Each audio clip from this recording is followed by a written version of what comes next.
Уважаемые сограждане, мы очень часто слышим о реформе государственного управления, слиянии, поглощении, сокращении разного рода министерств и так далее. Но на практике, к сожалению, этого всего не происходит. Почему мы говорим о реформе государственного управления? Почему нужно начинать именно с реформы системы исполнительной власти? Потому что прежде чем начинать реформировать другие сферы, например, здравоохранение, сфера образования, поддержка сельского хозяйства, экономики, финансовой системы и так далее, нужно в первую очередь наладить сам механизм реализации тех или иных задач. А это не что иное, как исполнительная власть. Без изменения структуры, без изменения вертикали исполнительной власти нам вряд ли удастся реализовать хоть какую-то маломальскую задачу. Что из себя представляет современная система государственного управления? Она превратилась в неповоротливую, громоздкую, зачастую дублирующую функции и задачи машину, огромную неповоротливую машину, которая идеально подходит для того, чтобы кормить огромное количество чиновников, но мало удовлетворяет нужды отдельных граждан, да и вообще в целом нашу страну. Можно много примеров привести неэффективности. К примеру, если простой гражданин хочет оформить земельный участок для строительства, на это и порой уходит несколько лет. А что говорить тогда о глобальных задачах?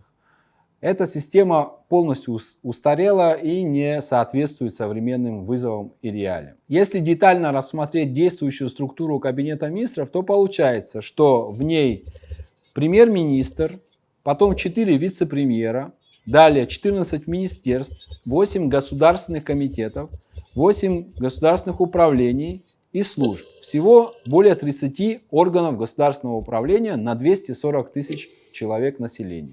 В существующей модели практически любая инициатива обречена на провал, потому что многие функции дублируются. Ярким примером является аппарат администрации президента и кабинета министров, в которых параллельно существует экономическое, правовое, протокольное и иные подразделения, которые по сути выполняют одну и ту же работу. Для наглядности я озвучу вам, какую процедуру проходит любая инициатива сегодня в правительстве.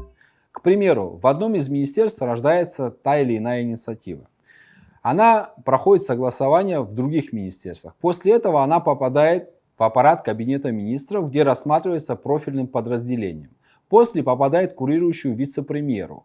После попадает уже на стол премьер-министра. После его одобрения эта инициатива направляется в администрацию президента, где рассматривается опять же профильным подразделением.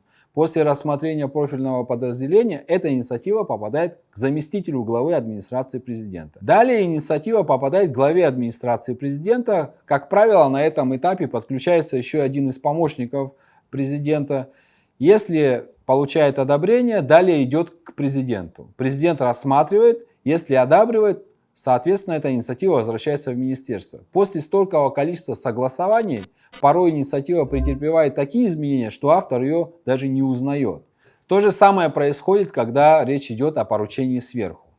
Поручение президента перепоручается вниз по вертикали, в итоге ответственность размывается между большим количеством чиновников, никто ни за что конкретно не отвечает. В итоге на словах все занимаются делом, а решение теряется в кабинетах. Все это усугубляется еще и подковерными политическими играми. Вспомните выборы 2019 и 2020 годов, где шел открытый торг за те или иные сферы влияния или должности между разными политическими группировками. В итоге, по факту, если взять Конституцию, главой исполнительной власти является президент. А на практике получается, как договорились на словах. В стране при такой договоренности появляется несколько центров принятия решений, ломается вертикаль власти, соответственно, громоздкая неповоротливая государственная машина становится еще более неповоротливой и нежизнеспособной. Мы подготовили концепцию реформы исполнительной власти, где предлагаем упразднить должность вице-президента в силу отсутствия какого-то функционала и полномочий. Также предлагаем упразднить должности премьер-министра и вице-премьеров, усилить ответственность министерств и подчинить их напрямую президенту. Мы разработали совершенно новую структуру Кабинета министров, которая будет состоять из 12 центральных органов государственного управления. Это 11 министерств и одно надзорное управление. Сокращение органов предполагается сделать за счет их реорганизации и слияния, исключая дублирующие функции. Концепция предусматривает установление двухуровневой системы органов госуправления. При такой системе специализированные органы будут обладать ограниченным кругом полномочий и находиться в ведомственной подчиненности министерствам при сохранении статуса юридического лица. К примеру, Государственный таможенный комитет и Министерство по налогам и сборам мы предлагаем реорганизовать в службы и переподчинить их Министерству финансов для более качественной реализации фискальной и регуляторной политики государства. Ряд органов предполагаем реорганизовать без сохранения статуса юридического лица, сделать их структурными подразделениями того или иного министерства. Например, на базе ведомств, основной задачей которой является формирование личности, мы предполагаем слияние их в рамках одного министерства, Министерства просвещения. Важной задачей является усиление роли и Министерства сельского хозяйства как одного из ключевых министерств, так как развитие села является главной задачей нашего государства. Село является колыбелью культуры и традиций абхазского народа. Важным элементом предлагаемой нами реформы является создание одного надзорного управления, которое будет включать в себя все надзорные функции Кабинета министров.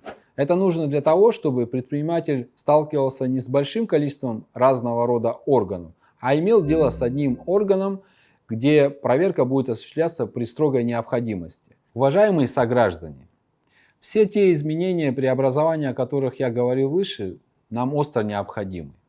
Очень обидно, что мы с вами сильно отстаем от всего окружающего мира, когда имеем прекрасные возможности для того, чтобы динамично развиваться.